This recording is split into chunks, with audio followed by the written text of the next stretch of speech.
La beata Brigida Morello ha saputo scorgere la presenza di Dio nella vita di tutti i giorni, così il vescovo a Rapallo a conclusione del ventennale dalla beatificazione. Vicino a Gesù e alla gente è l'insegnamento di Sant'Agostino Roscelli festeggiato a Bargone di Casarza Ligure, suo paese natale. Monsignor Tanasini ha definito il sacerdote maestro di coraggio. La comunità di Carro in Val di Vara si è riunita per celebrare Antonio Maria Gianelli, grande devozione e amore per il santo patrono nato a poca distanza dalla chiesa di San Lorenzo. Nostra Signora della Guardia, a Gattorna, il vescovo ha chiesto alla comunità di ritrovare quella fede e quella carità che mossero i fedeli di allora a salire al Monte Figogna per chiedere la grazia a Maria.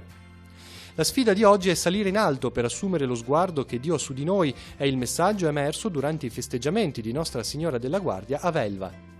La comunità di Cassagna, in Alta Val Graveglia, si è riunita per festeggiare San Rocco. Nell'occasione si è ricomposta la confraternita Fidus Alma Sprone per iniziative solidali.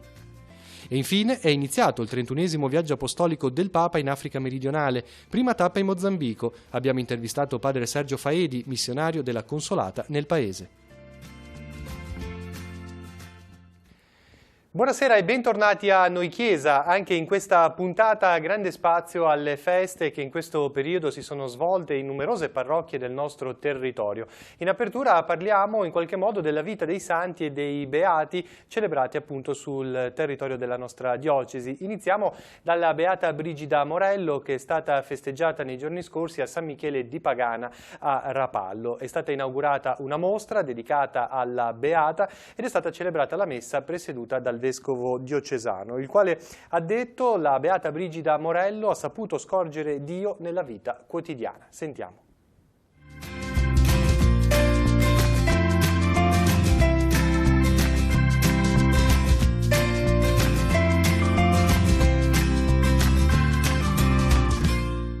Scoprire la volontà di Dio negli avvenimenti e riempirli di fede. A San Michele di Pagana il vescovo si sofferma su questo aspetto della beata Brigida Morello. È un insegnamento attuale, dice Tanasini. Oggi infatti pensiamo che tutto accada per caso. Ci dice no, nelle vicende della vita devi scoprire la volontà di Dio. Dio ti conduce. Se lo sai ascoltare, sai scoprire la sua volontà. Brigida Morello, prosegue il vescovo, ha percorso strade che mai avrebbe immaginato. Fedele sposa e madre, non avrebbe mai pensato di fondare una congregazione religiosa. Lasciandosi guidare da Dio, però, è stata pronta a cambiare rotta. È diventata religiosa e grande figura di educatrice. Perché lei si è distinta nel suo periodo proprio per questa finalità, questo scopo educativo che ha dato sia alla congregazione, sia anche lei personalmente che l'ha vissuta. E naturalmente parliamo del 1600, quindi dopo il Concilio di Trento. Il Concilio di Trento ha avuto uno scopo eminentemente formativo, educativo, basta pensare ai seminari. E lei ha voluto e ha adempiuto questa esigenza che sentiva proprio fondando un istituto che aveva questo scopo. E per tutti noi, e direi per tanti che l'hanno accostata, è stata madre. Una scala, come dice appunto il tema della mostra di oggi, una scala che avrebbe aiutato a portare al Signore. Prima della messa è stata inaugurata una mostra sulla Beata. I pannelli raccontano la sua crescita, la beatificazione nel 1998, la fondazione dell'Ordine delle Orsoline e il suo messaggio attuale. Tutto questo è stato riassunto poi anche in un piccolo libretto che è una sorta di catalogo della mostra che auspichiamo faccia piacere e per il quale devo ringraziare personalmente Teleradio Pace perché ha messo a disposizione proprio gli spezzoni originali delle trasmissioni che hanno raccontato in diretta quella che è stata la cerimonia di beatificazione avvenuta a Roma. La mostra sarà visitabile per quanto tempo? La mostra sarà visitabile fino a un'altra domenica nei locali dell'oratorio della chiesa. Rapallo, che ha dato i natali a Brigida Morello, vuole bene alla Beata e al segno lasciato in questa sua terra, l'istituto delle suore Orsoline. Che ha formato intere generazioni di rapallesi nel corso dei decenni e ancora adesso con l'adattamento alle mutate condizioni, alle mutate esigenze, con una presenza importante, significativa anche dal punto di vista sociale. Ed è presente, ecco, direi che in tanti anni, secoli anche, non si è mai allontanata, sa che questa è la sua terra, sa che c'è chi aspetta la sua protezione e non viene meno. Ora ci spostiamo a Bargone di Casarza Ligure, dove invece è stato festeggiato Sant'Agostino Roscelli. Presenti nella chiesa di San Martino le suore dell'Immacolata Concezione, le figlie del Santo Roscelli. Sentiamo anche in questo caso il servizio.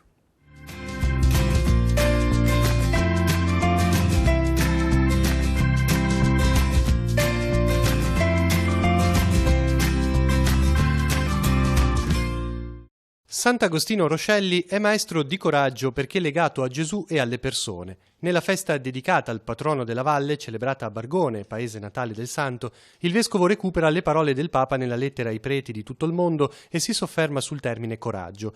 Il Roscelli, spiega, lo alimentava con un rapporto vivo con Gesù, affinché il suo non fosse un sacerdozio di routine, e condividendo la vita delle persone. Le confessava, dava il perdono, ma si preoccupava anche per loro, nel nascondimento e nell'umiltà.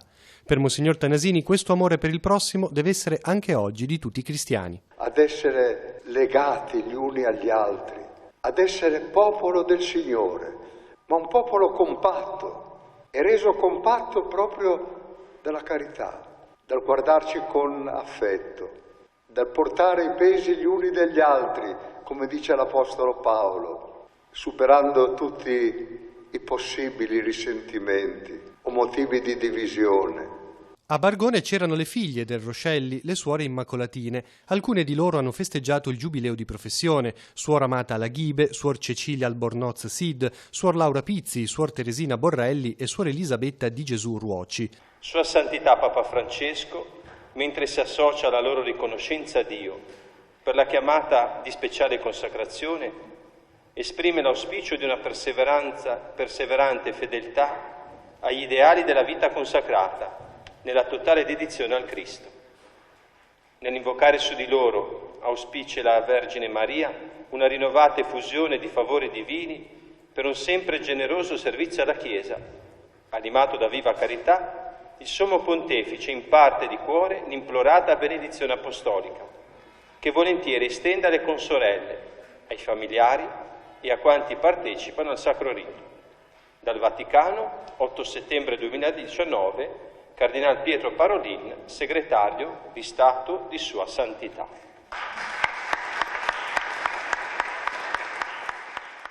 Il vescovo ha rivolto loro un grande grazie. Dobbiamo essere grati a queste sorelle, ha detto, che con la loro presenza preziosa hanno servito il Signore e la Chiesa. Le suore dell'Immacolata hanno chiuso da poco i festeggiamenti per il bicentenario del Santo Roscelli e non perdono di vista il carisma del fondatore, né dimenticano i luoghi da lui frequentati. Sappiamo che la sua prima Santa Messa è stata celebrata qui, alla presenza dei suoi genitori, dei suoi fratelli, e ogni anno veniamo per ricordare questa solennità e nello stesso tempo rinnovare i nostri voti, celebrare i nostri 50esimi, 25esimi, i nostri giubilei di consacrazione religiosa che aiutano a rinfocolarci con lo spirito di Sant'Agostino Roscelli. Ci spostiamo di un poco, andiamo in Val di Vara. La comunità di Carro si è riunita per celebrare Sant'Antonio Maria Gianelli. I fedeli si sono ritrovati per la messa del mattino. Sentiamo le interviste di Giacomo Rizzi.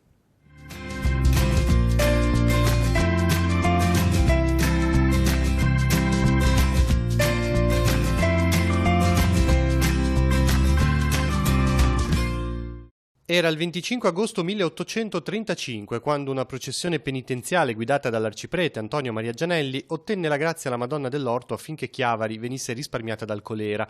Un episodio, quello del miracolo delle rondini, che ancora oggi viene ricordato non soltanto a Chiavari, ma anche in Val di Vara, di cui il Gianelli è patrono. La comunità di Carro ieri si è riunita nella chiesa di San Lorenzo per pregare il santo. Lo amiamo tutti in generale, e siccome la parrocchia di Carro non aveva un santo patrono ma titolare della chiesa San Lorenzo, siamo riusciti ad ottenere negli anni '80 la fortuna di averlo come patrono nostro, Santo Gianelli. Di conseguenza ne andiamo fieri in un modo particolare. La festa si fa il 25 di agosto come patrono del paese, in quanto è avvenuto il primo miracolo delle rondini in Chiavari, ritenuto molto importante, e di conseguenza il decreto che era arrivato da Pio XI all'epoca, che eravamo sotto la parrocchia di Chiavari, era quello di festeggiarlo il giorno 25 di agosto. La messa del mattino è stata celebrata dal viceparroco di Sesta Godano, che ha messo in luce il carisma del Gianelli, un uomo normale diventato santo, nato a pochi passi da lì, a Cerreta di Carro.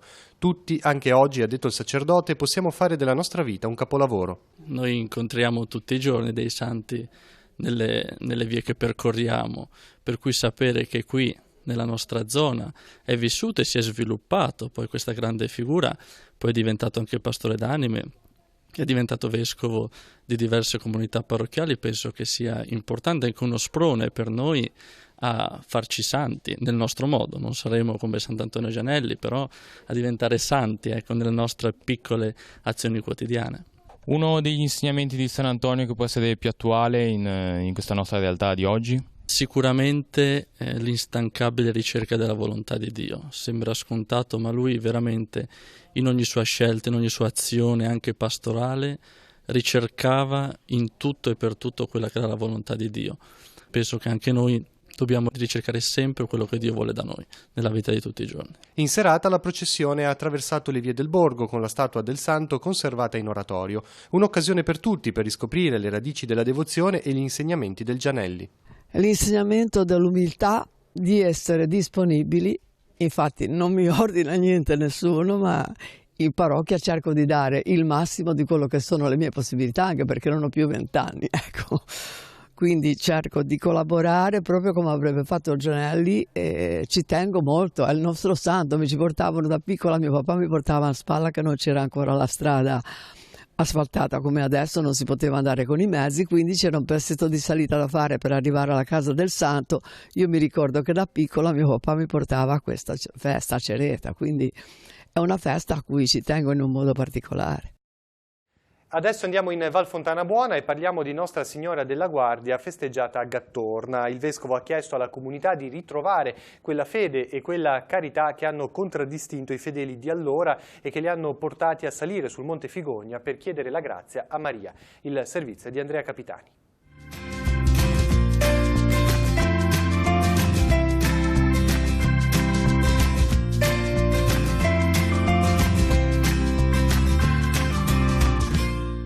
La carità ha animato quegli uomini che sono andati fino al santuario della Guardia a invocare la grazia di Maria. Anche questa carità è da riscoprire per viverla. Riscoprire la fede autentica, quella che ha mosso l'azione di una comunità che nel 1854 salì al santuario di Montefigogna per chiedere a Maria di essere preservata dalla peste, ma anche la carità vera che mette al centro l'altro sull'esempio della tenerezza di Maria. È l'invito che Monsignor Tanasini ha fatto ai fedeli di Gattorna, realtà in festa per la patrona Nostra Signora della Guardia. Nel 165° anniversario del miracolo, il Vescovo ha chiesto di ritrovare la fede e la carità che mossero i fedeli di allora per metterli in pratica anche oggi. Sono andati insieme, forse memori di quanto dice l'Apostolo, che la preghiera di più diventa più forte, che la preghiera fatta insieme, raccolta dalle voci di tanti, diventa un'invocazione più forte davanti a Dio, non perché Dio ci senta meglio, ma perché è animata dalla carità. Una festa radicata nella comunità di Gattorna, quella in onore di Nostra Signora della Guardia, tanti fedeli delle parrocchie vicine che si uniscono ai diversi momenti di preghiera, un affidarsi all'esempio di Maria che è stato ribadito anche dal parroco. Quella fede che muove Maria ad andare alla cugina Elisabetta e muove Maria a seguire il proprio figlio fin sotto la croce, a stare con gli apostoli. Ecco, quella stessa fede possa muovere il nostro vivere e possa generare la carità che è la vita feconda di Dio nei nostri cuori. Mi pare queste siano state le indicazioni del Vescovo e ecco, spero soprattutto che sappiamo fare le nostre, a cominciare da me, dal parroco e per tutta la nostra comunità parrocchiale.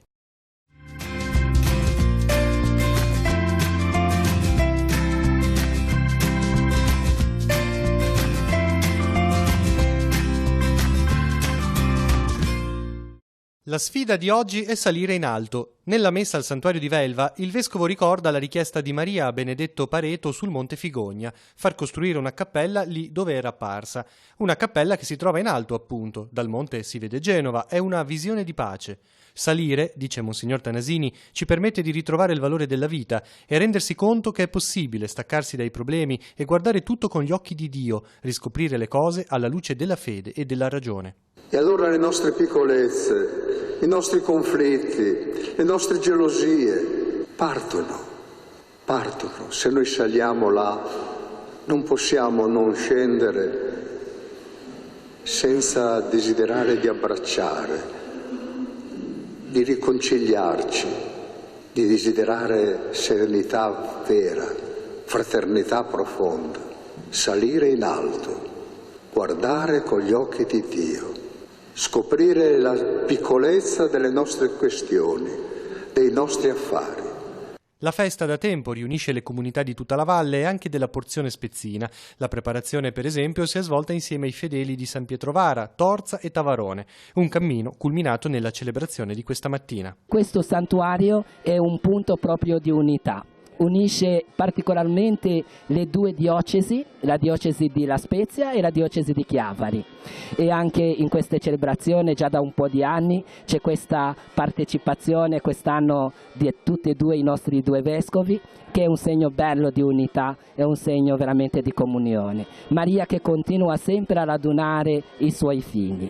Questi sono i doni e i tesori che la Madonna ci sta donando anche in questi giorni, e quindi per me è un momento veramente di grazia. Maria è insostituibile, non potremo mai farne a meno, e se ne facciamo a meno rischiamo di rimanere degli orfani spiritualmente. E allora venire qui al santuario è sempre venire dalla mamma, rinnovare questo legame imprescindibile, questo legame che non si cancella e che non può mai mancare per un'autentica maturità di fede. È quello che sperimento sempre qui al santuario, e vedo le persone che veramente vengono e si raccolgono nell'intimità appunto con la madre, non so cosa si dicono, però quello che si percepisce è che è un incontro di gioia, un incontro bello. Questo ad esempio lo testimonia il fatto che spesso questo incontro si conclude anche con la confessione. C'è gente che rinnova la propria confessione proprio in questo luogo, in questo santuario. Da una valle all'altra ci spostiamo in Valle Graveglia, dove i fedeli si sono ritrovati per festeggiare San Rocco nella piccola comunità di Cassagna. È stata anche l'occasione di presenza della confraternita Fidus Alma, che si è ricostituita da poco, uno sprone per attività sociali. Sentiamo.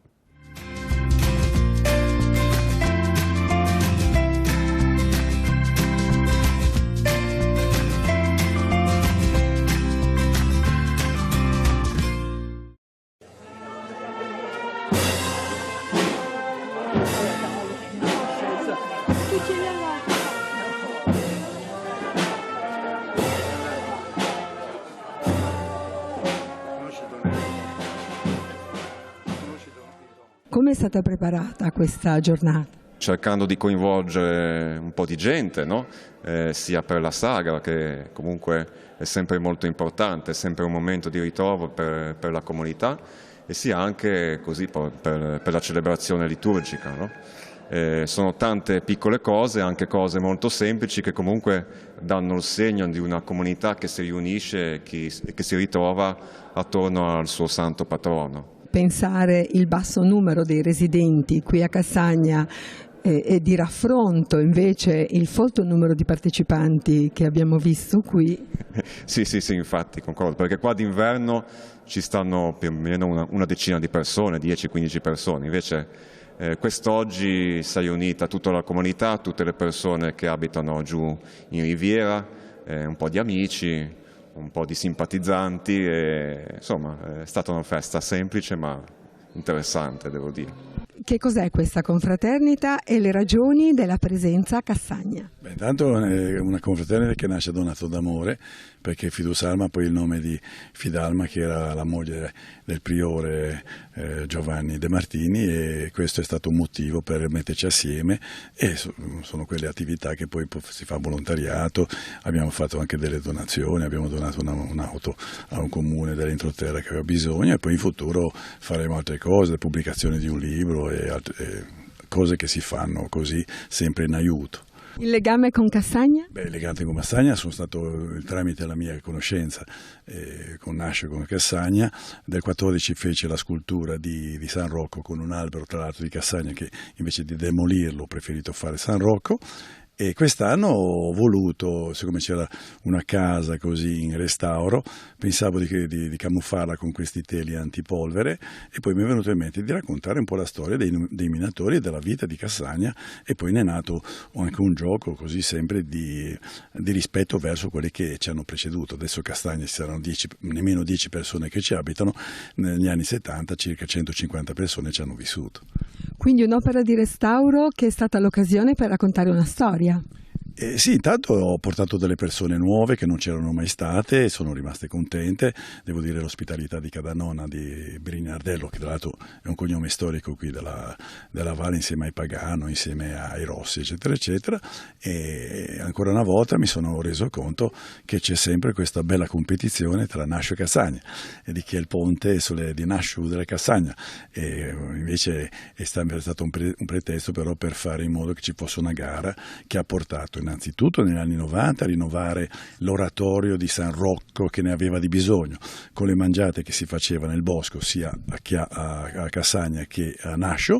Sono fatti restauri sia della chiesa di Nascio oltre che davamo dei soldi a Caslini. Quindi vedete che era già in ulce, come si dice. Poi l'idea di De Martini di stare insieme e fare questo bel gruppo è stata una cosa ulteriore. In conclusione parliamo del 31esimo viaggio apostolico del Papa in Mozambico, Madagascar e Isole Mauritius, che è in corso in questi giorni, e lo facciamo con un'intervista che abbiamo realizzato con padre Sergio Faedi, che è un missionario della Consolata, che negli ultimi 2 anni e mezzo è stato amministratore apostolico della diocesi di Tete, che si trova nel nord del Mozambico. Lo abbiamo intervistato, infatti il padre è stato per un periodo qui nella nostra diocesi, nella struttura dei missionari della Consolata di Cavi di Lavagna. Lo abbiamo incontrato a Chiavari. Sentiamo l'intervista.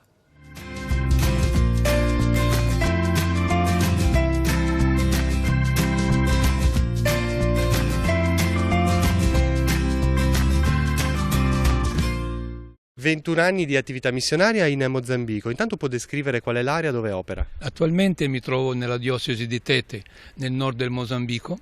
È una diocesi molto grande, di 100.000 km² di estensione. Abbiamo 27 missioni con un cinquantina di sacerdoti, di cui 13 sono diocesani, solo 13 appena. Però abbiamo aperto il seminario attualmente, abbiamo il propedeutico con 7 seminaristi, in filosofia e teologia ne abbiamo 23, se Dio vuole fra qualche anno avremo qualche cosa in più. È una diocesi molto grande in cui la Chiesa è presente cercando di fare il suo possibile per far annunciare Gesù Cristo, logicamente, ma soprattutto manifestare Gesù Cristo attraverso le opere di carità, che sono le scuole, i posti di salute e una presenza di promozione delle persone. Quali sono le necessità principali di questa popolazione? È una popolazione che vive in maggioranza di sussistenza, per cui l'agricoltura. Avremo bisogno di un'agricoltura molto più intelligente, molto più programmata, più organizzata. Necessità altre sono il lavoro. Non abbiamo lavoro. Lì in Tete, grazie a Dio, si è scoperta sta miniera di carbone, per cui abbiamo delle multinazionali come la Jindal indiana e la Vale brasiliana che danno lavoro a molta gente, altri non hanno lavoro. Per cui questa è una necessità primordiale delle persone, un lavoro per dare sicurezza dalla famiglia, sicurezza anche al futuro di questo paese. Rispetto ad altri paesi africani, forse del Mozambico si parla poco. Quali sono le minacce che arrivano a livello esterno del paese e anche di comunità internazionali? Ma in Mozambico attualmente, grazie a Dio, abbiamo una situazione di molta pace. Una pace che è stata un po' scalfita in questi 3-4 anni ultimi, dovuto a un assolutismo da parte del partito del governo che non permette tuttora certa apertura e tolleranza ad altri pensieri. Quindi c'è stato un movimento di guerriglia che grazie a Dio è rientrato, in quanto il Presidente della Repubblica ha fatto il possibile per avere l'incontro con il suo fratello nemico, come lo chiamava, il capo del partito dell'opposizione. E attualmente siamo in pace.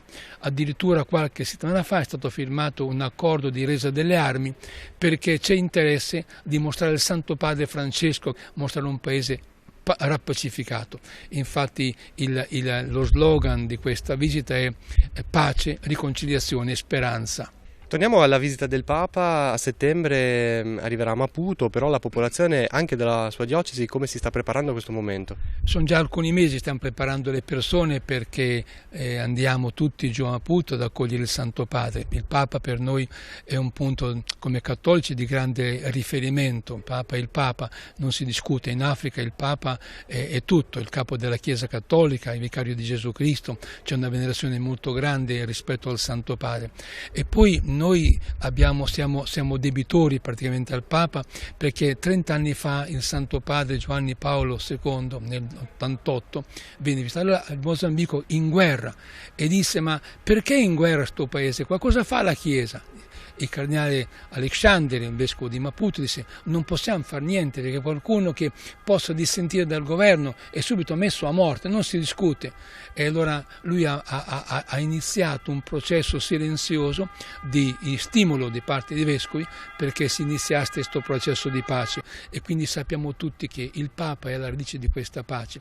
Per cui anche oggi, essendo che il Presidente della Repubblica ha visitato il Papa lo scorso anno, e al Presidente il Papa ha detto: verrò in Mozambico solo se trovo il paese pacificato, e il Presidente ha fatto il possibile perché qualche giorno fa, il 29 di luglio, fosse firmata la resa delle armi da parte dei guerriglieri e l'accoglienza da parte del governo, l'inserimento di questi guerriglieri nell'esercito regolare. Un'ultima domanda invece sulla vostra diocesi, sulla vostra missione. C'è un legame forte anche con le comunità qui in Italia, e quali sono i progetti che vorreste portare avanti? Abbiamo ricevuto aiuti da parte della CEI per la formazione dei nostri leader e abbiamo aiuto adesso per mettere su la radio diocesana Moadia, che vuol dire canoa, perché siamo noi sul fiume Zambesi, il grande fiume del Mozambico, e canoa vuol dire la comunicazione, vuol dire il messaggio, vuol dire il trasporto di persone. Per cui abbiamo ricevuto un aiuto da parte della Conferenza Episcopale Italiana per realizzare questo a radio, e speriamo che con l'arrivo del Papa già possiamo inaugurare negli stessi giorni la radio che dia comunicazione a tutta la diocesi d'arrivo al Santo Padre. Nella sua immaginazione la radio che cosa farà nel futuro? Che tipo di messaggio darà? Dunque noi abbiamo pensato a un messaggio religioso e di formazione cristiana, ma anche un messaggio di formazione politica, formazione sociale, formazione alfabetizzazione da parte di alcune persone, e poi anche formazione nell'agricoltura, formazione nella salute, cioè una radio che formi, informi e crei comunione e pace in tutto il nostro popolo mozambicano. In conclusione diamo uno sguardo agli appuntamenti. Iniziamo dalla parrocchia di San Rufino di Leivi, che celebra la festa patronale nel centenario della Madonna della Guardia. Festa domenica 8 settembre che sarà preceduta da alcuni appuntamenti. Intanto questa sera la messa con l'offerta dei fiori alla Madonna e la benedizione dei bambini. Domani sabato alle 19:15 i primi vespri e l'adorazione eucaristica. Domenica 8 settembre la messa del mattino alle 10:30 presieduta da Don Fausto Brioni. Alle 18 i vespri e la processione. La liturgia sarà presieduta da Monsignor Marco Granara, rettore del Santuario della Madonna della Guardia di Genova. E poi lunedì 9 settembre alle 18:15 una rivisitazione storica e alle 19 la messa per i caduti di tutte le guerre davanti al monumento a loro dedicato. Festa patronale di Maria Bambina nella parrocchia di Monticelli, siamo nella zona pastorale di San Salvatore di Cogorno. Sabato 7, vigilia della festa, ci sarà un momento di festa per tutti i bambini dalle 16 alle 18, poi alle 18 la messa con la benedizione dei bimbi, l'offerta dei fiori e a seguire la processione. Seguirà anche la cena condivisa. Domenica 8 settembre, giorno della festa, la messa solenne sarà alle 11:15, dunque non sarà celebrata a quell'ora la messa in Basilica a San Salvatore. Sempre la zona pastorale di San Salvatore di Cogorno si prepara all'esaltazione della Santa Croce. Domenica 8 all'oratorio di San Martino, al mattino alle 8:30 ci sarà l'accoglienza della reliquia della Vera Croce di Gesù. Al Santuario del Conio, nella parrocchia di Santa Maria Assunta di Missano, nel comune di Castiglione Chiavarese, domenica si festeggia Nostra Signora della Misericordia. Al mattino alle 8 la messa, alle 10:30 la messa solenne, nel pomeriggio alle 16:30 il vespro e la processione presiedute da Don Alberto Gastaldi. C'è un appuntamento che ci porta invece nella parrocchia di Pieve di Zignago in provincia della Spezia.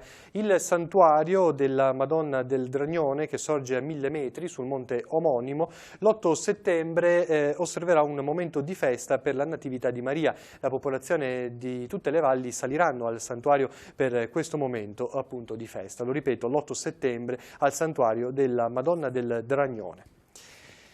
La giornata di domenica 8 settembre è molto impegnativa, ci sono anche 3 appuntamenti che saranno presieduti dal nostro Vescovo. Intanto al mattino alle 9:30 la benedizione della nuova sede della Società Operaia Cattolica di Chiavari.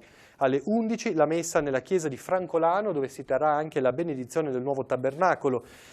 In serata alle ore 18 la Santa Messa dalla Cattedrale in occasione del 250° dell'incoronazione della Madonna. Ci sarà appunto il pontificale del Vescovo alla presenza delle autorità. La celebrazione sarà trasmessa in diretta sul canale 15 di Telepace.